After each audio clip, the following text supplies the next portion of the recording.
Hey guys, it's Kevin and the Murphy guys, and this movie reviewing, to say this movie is highly anticipated would be a pretty big understatement. This is easily one of the biggest films, I think, of the entire year. Everyone is currently talking about this movie, and finally I've gotten a chance to see it, and that, of course, is Marvel's next big hit film, Black Panther.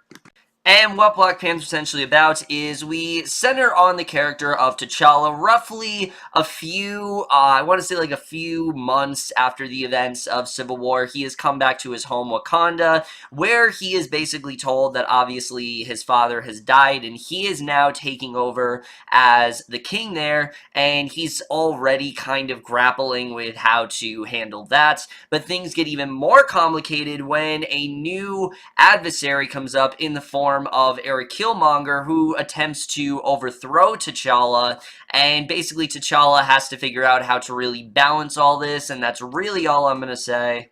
So Black Panther in general, similar to pretty much everyone, obviously I was hyped for this movie. This is definitely one of the biggest movies of the entire year. It really did look like a game-changing film for Marvel. Sure, we've had films similar to Black Panther, but really nothing of this magnitude before, where it's like an all-black cast and,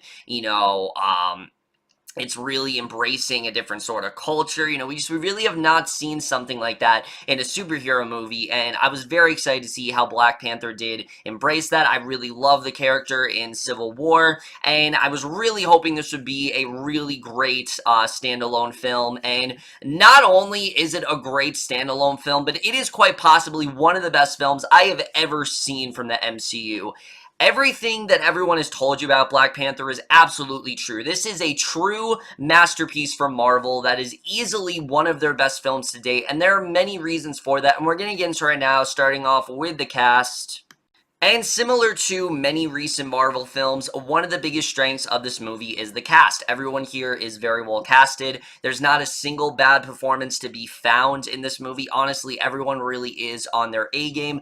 But let's first talk about Chadwick Boseman as a character of T'Challa, who, we already did know this character. We met him in the first, in Civil War, and he was so interesting there. He was really great. And I think he's really made a name for himself as one of the best character actors of our generation, because he is similar to Daniel Day-Lewis as someone who he'll get a character and he just loses himself completely. He completely transforms into that character, and that is exactly what he does with T'Challa. Now, like I said, we already do know a lot about T'Challa, but in this movie, his arc is still very interesting because he is still grappling with his father's death. He still isn't completely over that. He frequently has visions of his father in the film, which I really did enjoy. But he also is really trying to, figure out how to handle this position, because, he comes home, he's just randomly put into this, leadership role, and he's really trying to figure out, what is that fine line between being a good person and also being a good king, because he, really is a good person. That's something that really is great about T'Challa. He's not someone who is very, cowardly, or someone who is, very much a douchebag, someone like Tony Stark or Doctor Strange. He really is a very good-natured, sort of guy, and that's something I really did love about his character throughout the film. He has a lot of charisma, but it's very toned down because, again, T'Challa is still kind of trying to figure out how to handle himself, and you really do see that throughout the film. He really goes on a really great arc throughout this film. I really did love what they did with his character overall. Boseman continues to show why he's one of the best actors working in Hollywood today, and definitely he absolutely commanded this film for sure. However, as good as he actually is not the scene stealer. The scene stealer, without a doubt, is Michael B. Jordan as the character of Eric or Killmonger. This character is incredible because obviously Marvel, there are a lot of things that they do very well, but villains has never really been one of their strongest points. However, every so often we do get a really great villain from them. I'm happy to say Killmonger is easily one of their best, because not only is this someone who, isn't one of your hammy, like, oh, I want to take over the world and I want to do this and I want to, just wipe out all of humanity. That's not really what he wants to do. And I don't want to get too much into his character because it does involve some things that I really didn't know going into the movie. But Killmonger is someone who has had a very different type of lifestyle than than T'Challa has. It's been a lot more volatile. It's been a lot more, he's been a lot more self-sufficient, and he has very different beliefs that T'Challa does. And when those are, challenged, and we see that T'Challa thinks very differently, this really does, he really does get into his head, and it really does shake up T'Challa a little bit. And you really do see what this does to him, and it really does get us to understand Killmonger. There are legitimate points they makes in the movie where I'm like, yeah, he really does have a point there, and I think Michael B. Jordan did a really great job of humanizing this character. This could have been someone who was just very villainous and was just there to steal this role from T'Challa, but he really is anything but that. This is someone that you genuinely do care for. You can really see where he's coming from, and I think he really did a great job at getting us to care about him either just as much or maybe even more so than we did about T'Challa. I really love what they did with this character. He is absolutely incredible in this movie. He is easily one of the best villains we have ever had in the MCU to date, and definitely, a lot of people have said that there are very weak villains here, and I think, Killmonger is an example of what we need more of. We really need more villains like him. He was absolutely incredible in this role. He was very menacing, but at the same time, he was also very empathetic, and you could really see where he was coming from a lot of the time, and he really did a fantastic job, like I said, throughout this entire film for sure.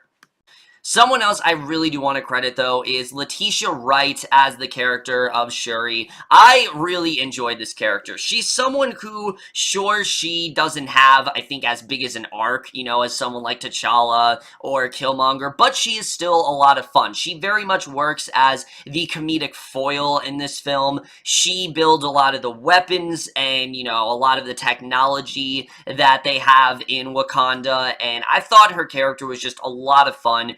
Leticia Wright is someone who I have seen in a few things before, but I think after this film, she really is on her way to be a big star.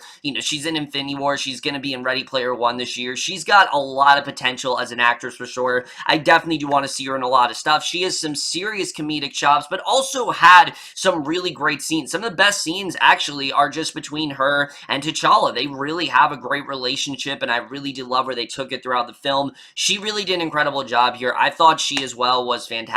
And again, I think definitely is someone to watch out for sure. And then the rest of the cast here I thought also was fantastic. Lupita Nyong'o, I really did like her character because she is technically a love interest for T'Challa, but she's a lot more than that. They don't just put her in this role and say, oh, she's just a love interest. No, there is a lot more to her character than that, and that's something I really did love about her. Same with Danai, Gurira. She's not just there to be this very assertive, enforcer who really does care about Wakanda. Sure, she is that, but they really do give her a lot of layers, and I thought she did a really great job. Martin Freeman, let's talk about him, because I really didn't know how he was going to fit in this film. I mean, he quite literally is the odd man out here, because everyone else, of course, is of African descent, and he's the only character in the movie who is white and really doesn't have any sort of powers whatsoever, or any sort of connection to what's going on. He is, we have seen this character before in Civil War, but I think I liked him even more in this movie. He honestly was really great here. They didn't just make him the everyman, they actually did gave him sort of a bit of a fish out of water story, but he is someone who is actually very close with these characters, and he very much does care about them, and I thought he actually fit in pretty well, so I thought they did a really good job with him overall. Martin Freeman obviously was really great here. Angela Bassett, Forrest Whitaker, just the rest of the cast in general is really great. Andy Serkis, I also really love in this movie. Like I said, really everyone does an incredible job here. That's something that Marvel always gets right, is their casting, and this film, that is absolutely no exception. Again, everyone was absolutely phenomenal in this film.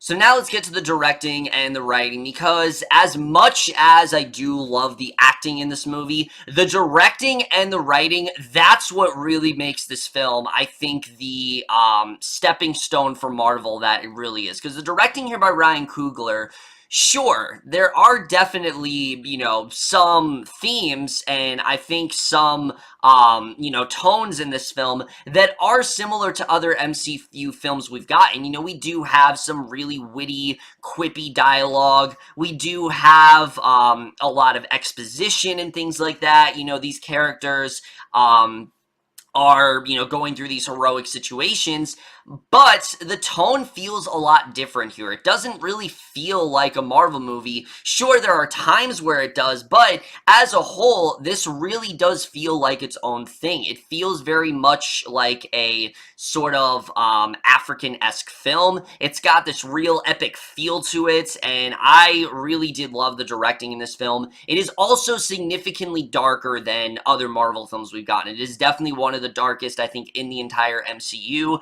The film is not, it's not shy of going really dark. It is not afraid of going into some really deep themes, and that's something I really did love when it came to directing. I think Ryan Coogler, similar to Thor Ragnarok, this felt like a Ryan Coogler film. It felt like a film that he was helming, and I think that is one of the things that really does benefit this film overall. Ryan Coogler, like I said, he was really game when it came to this movie, and he really did a fantastic job with the directing. The writing is absolutely superb, though. I mean, the writing in this film is some of the best of the entire MCU. There are so many complex themes within this movie, and it's a lot more complex than your typical MCU film. I put it on the same level as Civil War, honestly. That's really...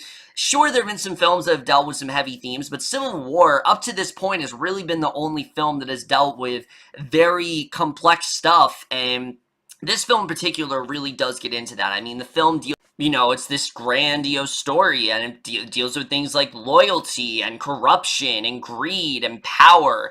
And I think the central theme, though, like I said, is what is really that line between being a fair king and letting that greed get to you. I think that really is a big thing here. The film also is about betrayal, and there's a lot of things in this movie that I really would love to talk about, but again, I don't want you guys to know that. This is probably one of the biggest Marvel films in the sense where you really need to go into this movie not really knowing a lot, or else the movie really isn't going to surprise you as much, because there's a lot of things that happen here that I legitimately was not expecting, particularly some things with Michael B. Jordan's character. I mean, like I said, he starts off the film and automatically we are caring for him. We do know clearly what he's going through, but as the film goes on and certain revelations do take place, you realize the importance of this character, and you really start to feel for him even more than T'Challa. And it's similar to Civil War, where you do kind of go back and forth, where it's like, wait a minute, maybe this guy actually does have a point.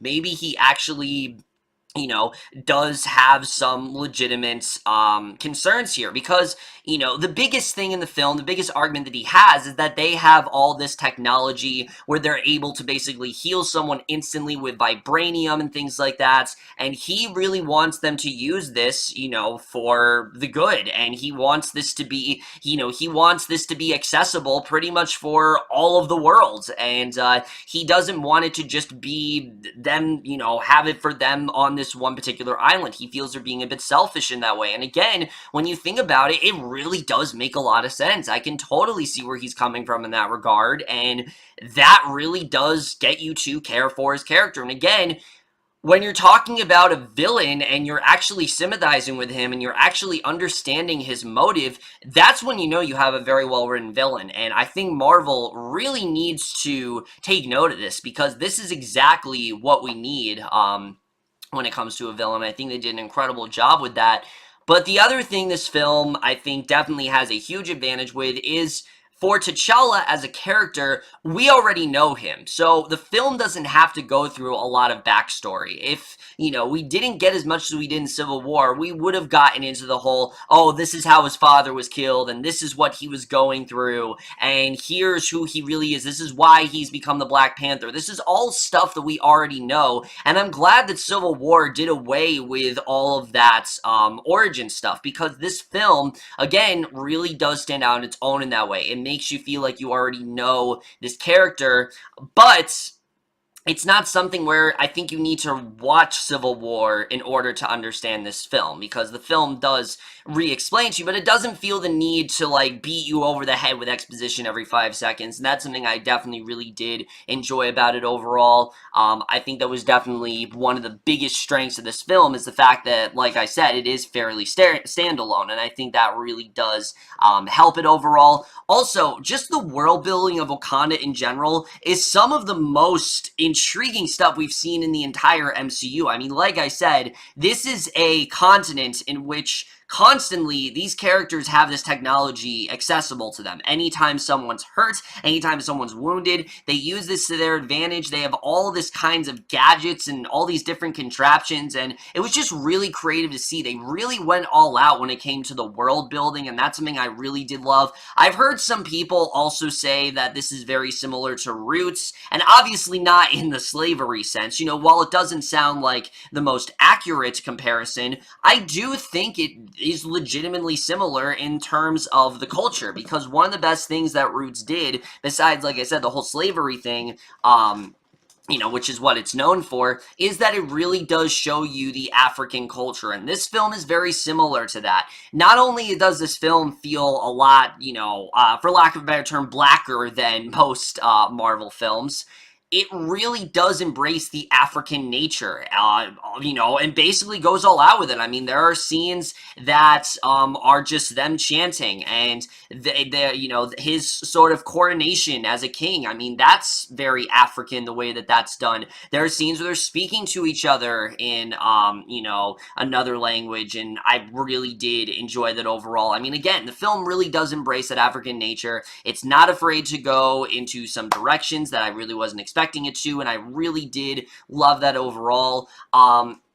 So like I said, the story in general, it's fantastic. I really could go on and on about it for 30 minutes, because there's so much to love when it comes to this story, honestly. It's such a epic, grandiose, complex story, and there's just so much to love about it, and yeah, but the cinematography, also, let's get into that, because the cinematography here is some of the best of the entire MCU. Just the look of Wakanda in general is just so aesthetically pleasing. It's beautiful to look at, and you would think it is a real continent. You would think this is an actual place in Africa. It's not, but it very much feels like one. It feels like there is a place called Wakanda where there is all this technology, and there is, you know, all these different characters secluded on this one place, and there is, of course, a Black Panther, and there's a king and things like that. And obviously it's not there, but Marvel just did a very good job of making this feel real and making it feel like this could actually happen.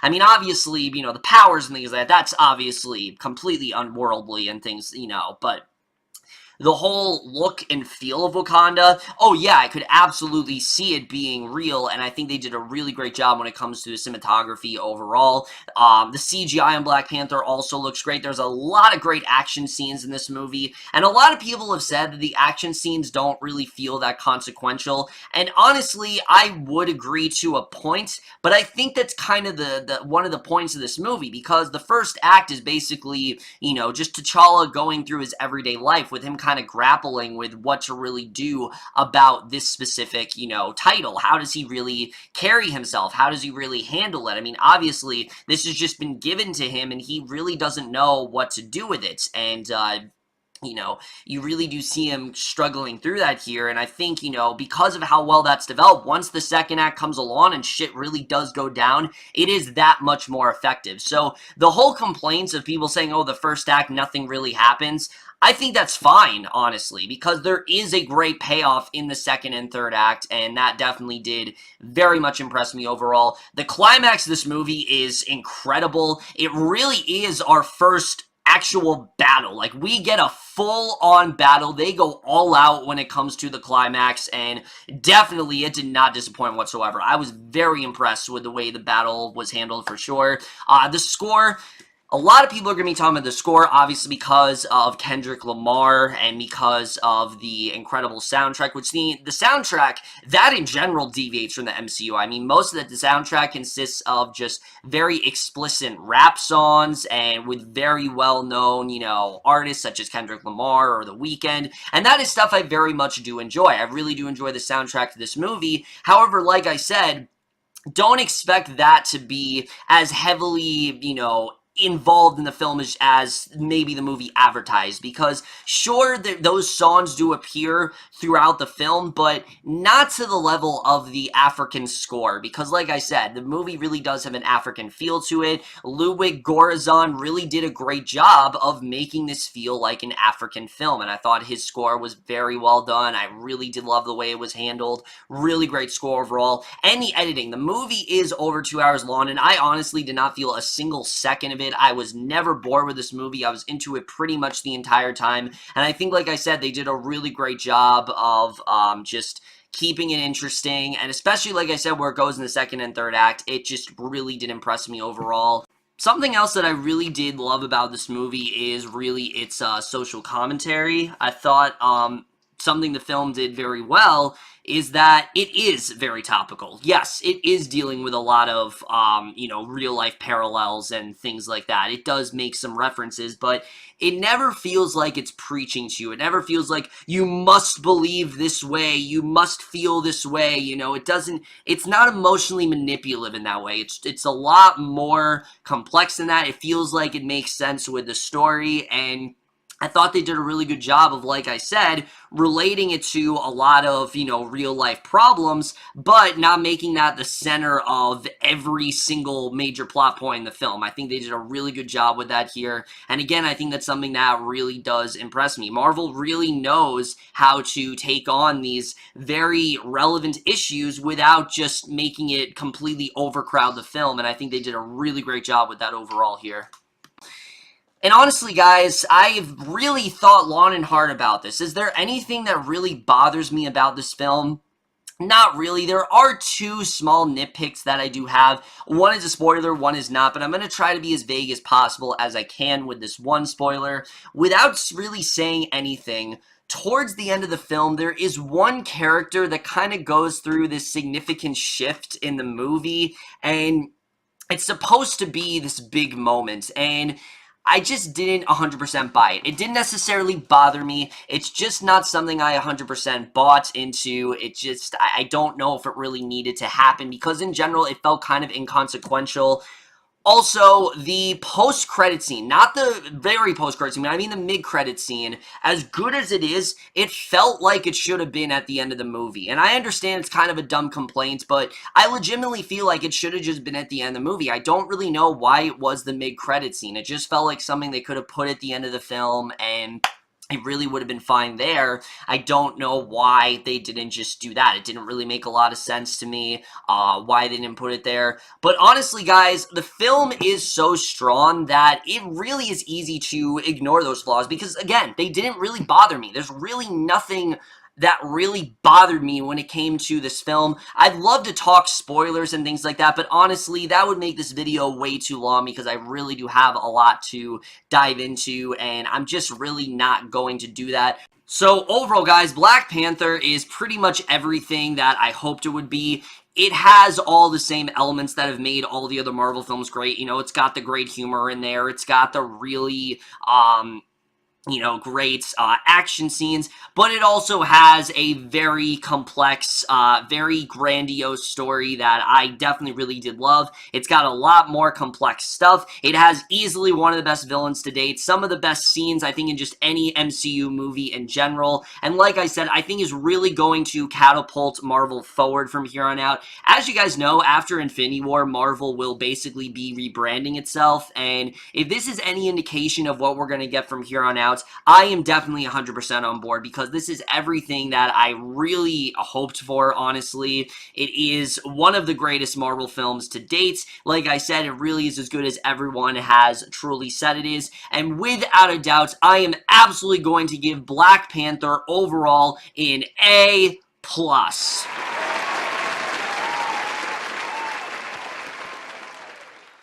So over, guys, my review of Black Panther overall. You have seen this movie. Please let me know what you thought of it. I truly do implore all of you to see this. Even if you're not a fan of Marvel movies, I think you will still find something about Black Panther that you really don't in other Marvel films. It is a lot more complex. It deals with some very heavy themes, and it's got some of the best films, you know, some of the best scenes of, like, in all time when it comes to Marvel, and I just really loved everything about it.